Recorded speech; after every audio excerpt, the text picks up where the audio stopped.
Nikisha Birchall is a brilliant young lady. She's very talented in the area of communications, political strategy, and of course, she is from South St. James. She is one of you. And we're very happy to have so many female candidates representing the People's National Party for the upcoming elections. And Cameron Nikisha Birchall is among them and is a fine star in the firmament of the People's National Party. As she has mentioned, my ancestral roots in Jamaica lie in South St. James. My grandfather, Logan Levy, was born in Cambridge, St. James. My grandfather, Logan Levy, was born in Cambridge, St. James. He went on to become a medical doctor and a surgeon and became the doctor in charge of Savlamar Hospital before he died. So for me, coming back to South St. James is always a pleasure. As she has mentioned, my ancestral roots in Jamaica lie in South St. James. My ancestral roots in Jamaica lie in South St. James. I don't know why he did so, but he started with my grandfather, Logan Levy, was born in Cambridge, St. James. So for me, coming back to South St. James is always a pleasure. Yes. The curious thing is that he starts his ancestral history with South St. James, with Logan Levy, when that in fact was the end. His beginning of his ancestral roots in South St. James began with Benjamin Nunes and Esther Nunes, and this video will tell you a little bit about Mas Benjamin Nunes. We are going to look into him because that is where Mark Golding's ancestral roots began, not where it ended. And we are going to be reading something that Benjamin Nunes said in his will, which was probated and entered in the Book of Wills, April 18, 1835. So who is Benjamin Nunes? Well, I'll come back to that, but let me first welcome you all to Jamaica 411. Thank you so much for joining me today. If you're my subscribers, welcome back. Always lovely to have you. And if you're new to this channel, welcome as well. And I hope you will enjoy and find this video very informative. And for my silent listeners, welcome back too. If you have not yet subscribed, think about doing so that you can get notification whenever I upload a video to this channel. It is very important that we get the message out, particularly this message. We needed to go to South St. James, and we needed to go to every comrade, every riser, every Labour Party supporter, and those persons who are not supporters. We needed to go to the old and we needed to go to the young alike, particularly those of voting age. And to do so, I'm going to ask you please kindly to share the video with one other person, at least one other person. If you have 5, that would be wonderful. And ask them to send it along. Ask them to play it in their bars, the street corner, anywhere they have the music playing. Play this video, because it is essential that the people understand what is happening here. So please share the video. I would also appreciate it if you'd give the video a thumbs up from now on. Please do give the video a thumbs up. And feel free to leave your comments in the comments section. Now that the preliminaries are out of the way, let's get on with business. Now I am going to read for you segments of what I could make out of the will of Benjamin Nunes. Benjamin Nunes and his wife Esther Nunes were Mark Golding's great-grandmother, great-grandparents. So you hear him speak about his grandfather, Logan Levy. Well, Logan Levy's mother, her name was Isabel Tyson. That was her name. And it was her great-grandparents, who were the slave owners. All of this, of course, on his mother's side of the family. Now, all of these persons were born in England. As for Logan Levy, he himself said he was born in Havana, Cuba. I was born in Havana, Cuba. That's what it said. Not only did he say he was born in Cuba, but he said, "It is my bona fide intention to renounce forever all allegiance and fidelity to any foreign prince, potentate, state, or sovereignty, and particularly to the Republic of Cuba, of whom I am now a subject." So there is absolutely no doubt about it. Logan Levy said that he was born in Cuba and he was a citizen of Cuba and he was renouncing that citizenship in order to take up the United States citizenship. That's what it says. So that's that where Logan Levy is concerned. And where he said he was born, he was either sworn on a Bible or the Torah. And he would have taken his oath to say he was a subject of the Republic of Cuba and he was renouncing his allegiance to that state. That's what he said, and he swore on a Bible, or the Jewish Bible called the Torah, to that effect. But his grandson, Mark Golding, is saying he was a liar. Let us now turn our attention to that Englishman's ancestral beginnings in Jamaica. And we're going to turn our attention to his own family tree. It's his own family tree that we got the name Benjamin Nunes and Esther Nunes, and they had no ancestry beyond that.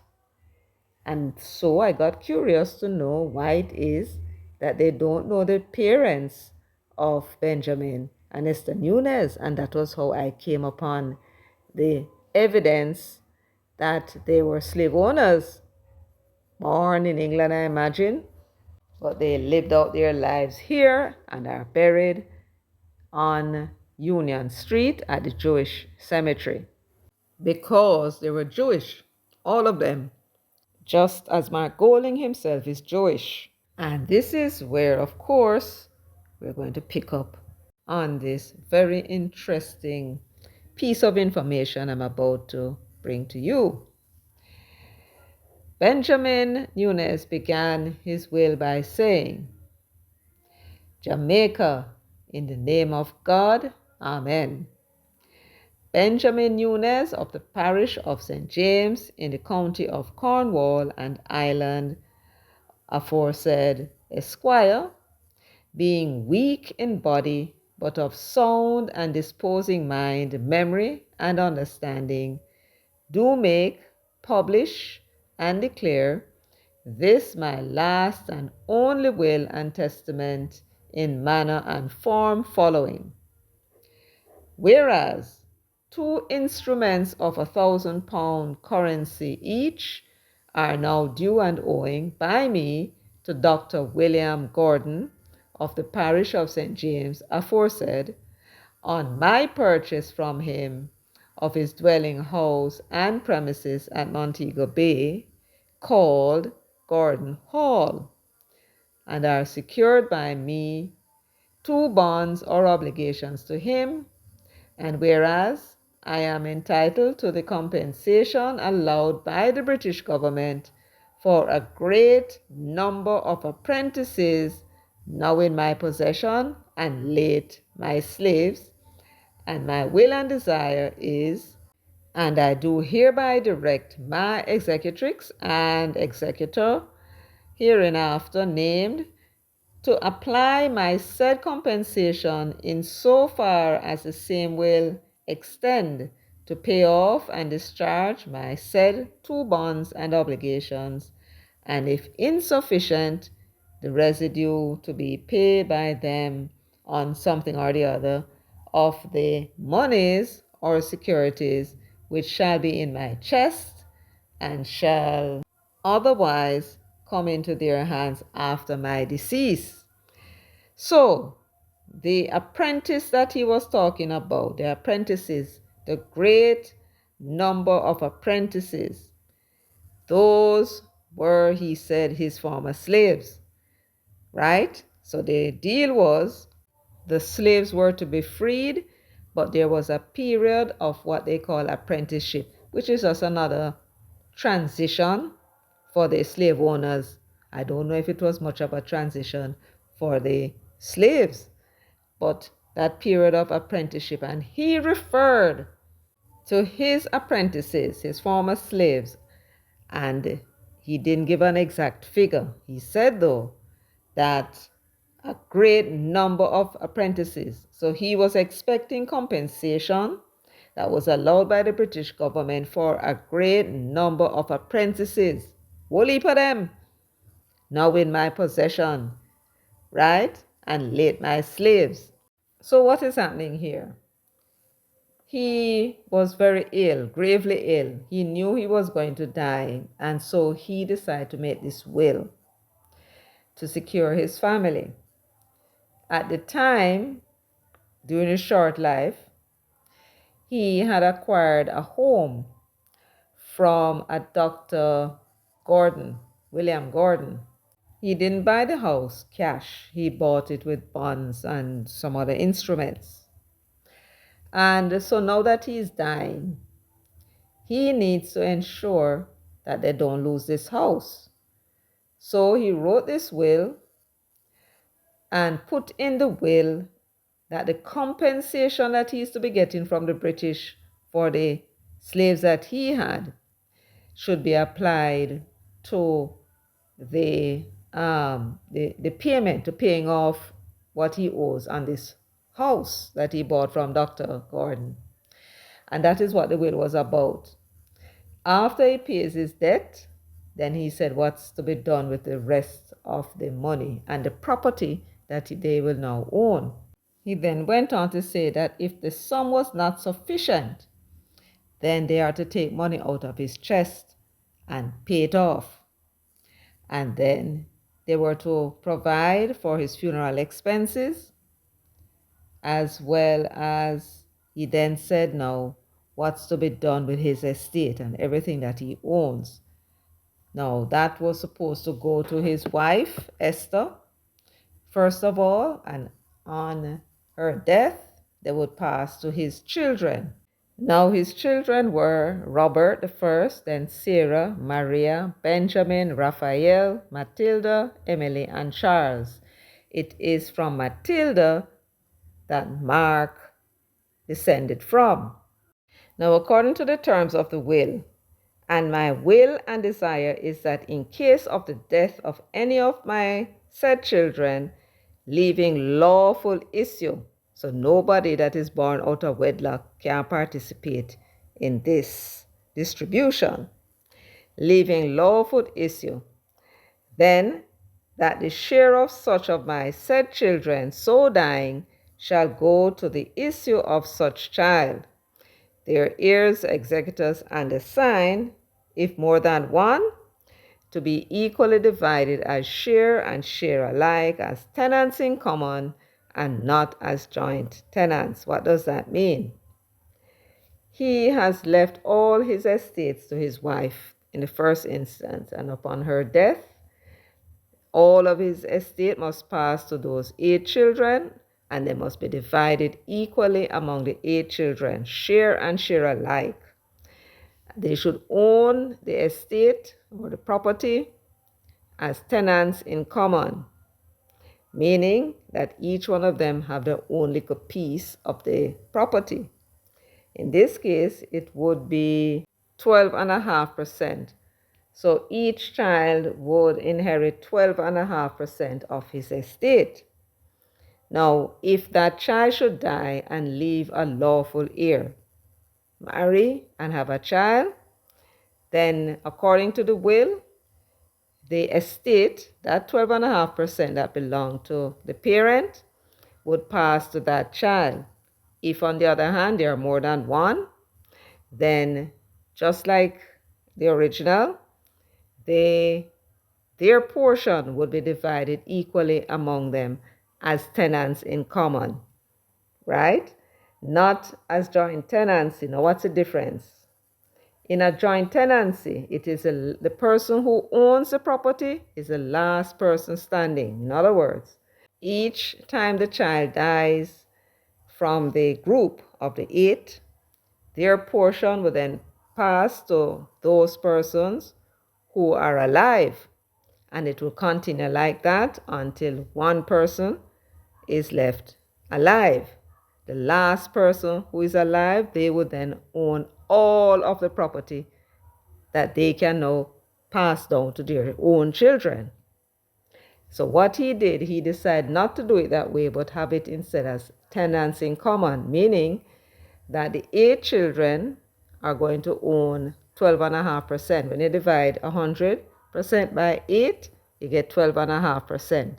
And then they now can make a will as to what is to be done with their 12.5%, except their father already made that decision. It must pass to their children, the legal ones, the ones that are born in marriage.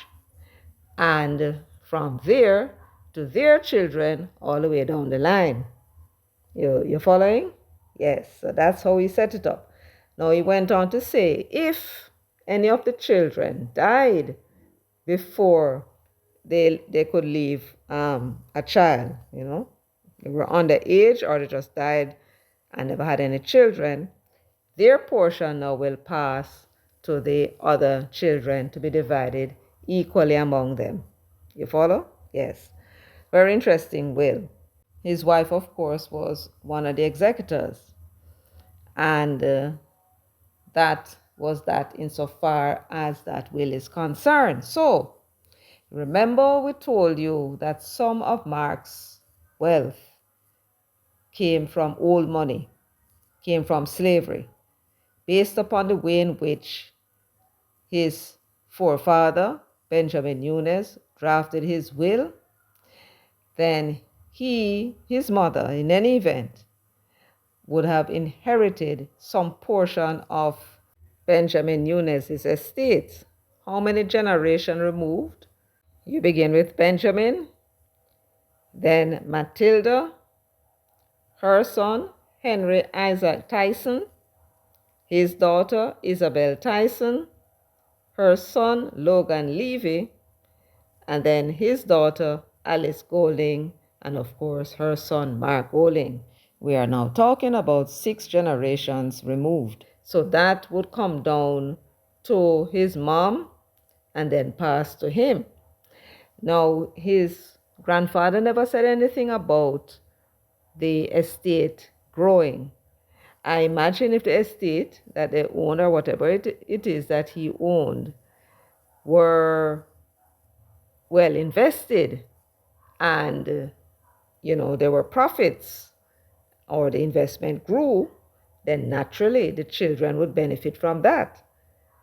So hopefully we get that information for you shortly to see if we are able to just how much old money did Mark Golding inherit. So I hope you found this piece of information interesting. This is the evidence that his forebears, the ones that he said was in Jamaica. What was it that he called them again? Yes. As she has mentioned, my ancestral roots in Jamaica lie in South St. James. My grandfather, Logan Levy, was born in Cambridge, St. James. Because of the suspicion that he's not from here, he is trying everything to ingratiate himself with the black people of this country who are in the majority. Full-blooded black people at that. So he has to be given all the impression that he can that somehow he might run away. Playing on this notion that Jamaicans have, this false notion that there are no such thing as full-blooded white people in this country, that somehow everybody mix. Not only is that not true, it is also not true that all of the black people are mixed either. Right? Not true. Few people, when you look at the statistics back then, you would have seen that there were 180,000 slaves. Those are full-blooded black people. And then you saw where there would have been 20,000 mixed breed and free slave, I suppose, and only 10,000 white people. So even to the extent that all these rapes were taking place, they were unable to get our women pregnant. Are you following me? Yes. There are some people in this country that have dark complexion, black. Then you have some brown, and then you have some lighter. And those who are brown and lighter assume that because we have black-skinned people, that all of the people coming from the continent are all black-skinned people. Nothing could be further from the truth. On the continent itself, it has almost every shade that exists in the world exists on the continent. The people who are albino are the ones who would look mostly like white people and have more or less the same effect. Extreme though, they have less melanin than even the white people. So they have big problems with the sun and sunlight, right? Those persons, if you've seen the group of people called Ashanti, you will see that they are lighter skin than the others from, say, Sudan, who, even though they have the what we call in Jamaica straight nose, and here them skin black, they are the blackest people on the face of this earth, the people of Sudan, right? And you have those in between color people. Quite a lot of the groups on the west coast of Africa have that complexion. They call it chocolate color, right? Uno not get it from the white man, right? The names that you have indicate that you're the slaves of that person who had that name. And if you see them on TV, Cameron and Brown and Smith, and you see them white, and then when they open them out, you realize them talk like we, then they were the ones who are the descendants of the slave owners, the one that did own your parents and your ancestors. So there's nothing to be proud about when you carry a certain name, right? Those are your slave names. We are unable to, at the moment, to find out what our original names were, but with DNA and all kind of fancy thing, in time we will soon have back our names. We just need to have somebody to stand up and say enough is enough and right the wrong, so you can know where you come from and know about your family. Remember, you and your family never had no problem, people thief you and carry you come over here, right? And they would have been sitting down, fretting and worrying and hoping you'd come back home to them, and then not see you. The next generation will look for you, them not see you either. And then when them hear slavery was abolished, at that time them start to look out. Can you imagine them looking every day, then get up on a look, thinking it would come? By this time they had no clues what was happening to you on these plantations. No clue at all. And then when they didn't see you come, they were disappointed. And then the white man started to work on them to make them dislike us and work on we to make us despise them. Because that's what they do. They enjoy those sorts of things. Like Peter Bunting, they are sadistic. Yes. So that was that. And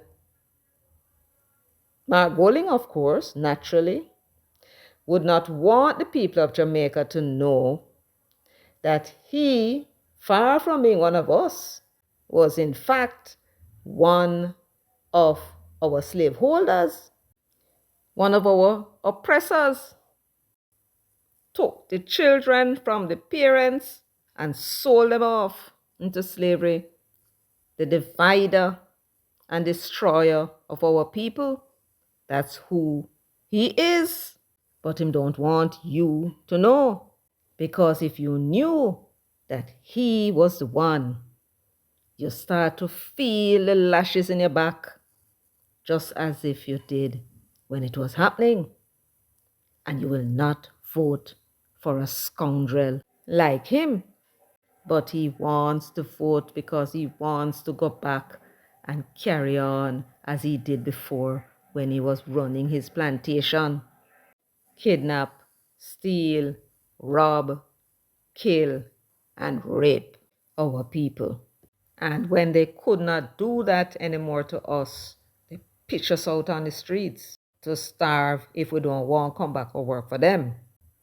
Yes, pitch we out for the plantation. When them say that them don't have more use for us or we no want have nothing more to do with them, we just want to go about with business. Pitch us off with the clothes on our back to live how we may. While they got the compensation, we had to move out.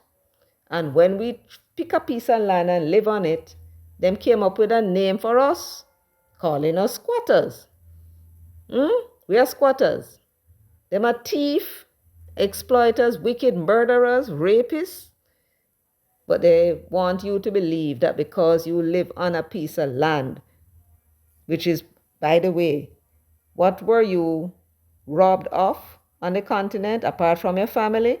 The one thing that they deprived you of was land. Because on the continent, once you grow up and you marry, you have your little spot and you have your little thing, it is yours. So what you lost and what I lost when we were brought here was land. And therefore, any business about reparation, right, must be about land, not money. Don't bother with that rubbish, that piece of rubbish that you put it in a fire, burn up, and it's done. The land cannot be destroyed. It has to be about land, right? And I am of the view that if you are seeking reparation, then it should not be the British government you look to for it this time. You must look to people like Mark Golding. They were the ones who benefited, right? They were not asked to pay the first time around. Well, they must be asked to pay now. And all of those big plantation land that may still be in their possession or idle put down, those lands, in my view, should be shared up and everybody get a house spot. Not the whole of the land because it's agricultural land. So you share up a portion of it, everybody get a house spot, right? And the rest of the land belong to everybody. It's agricultural land and we have to eat. So only a portion of the land should be separated for housing. And every single descendant of slaves in this country must get a piece of land. That is my view. When you get that reparation, you now are secured in your living and in your liberty. Tell me if you agree or disagree with me in the comment section. Mark Golding and his kind, all of them with them ideas and them ganja and them comrades, all of them, they are the ones who must pay this time around. And it is the one thing that they want, that they must lose and give to the descendants of those whom they exploited. We want the lands. The lands, that's what we want. Keep your money. And friends, don't believe for half a second that they did not know that this day was coming, that somebody was going to sound the trumpet and make the demand for the lands. We want those lands.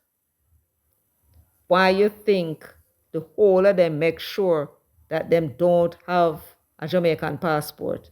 They all have a British passport with unconditional landing permit stamped in it. All of what they possess, apart from what they inherited, from their slave owning forebears is in a suitcase ready to go. And Mark Golding himself does not own not even a house in this country. He is preparing for the day when he can board the British Airways and dash, go back to where he come from. And I look forward to that day myself. When will that day come? Well, only time will tell.